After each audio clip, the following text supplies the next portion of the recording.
Здравствуйте, дорогие друзья! Я сейчас еду в командировку в замечательный город Курск, где я позапрошлый раз был в 92 году.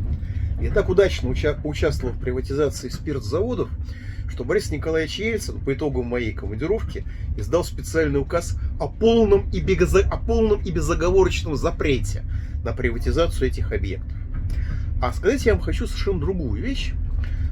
Социальное прогнозирование, особенно прикладное, конечно, использует механизмы теории вероятности и саму теорию вероятности. Но теория вероятности изучает то, выпадет ли монетка орлом или решкой. А социальное прогнозирование изучает, когда, почему, при каких обстоятельствах и на какой высоте эта монетка зависнет в воздухе. Прошу учитывать.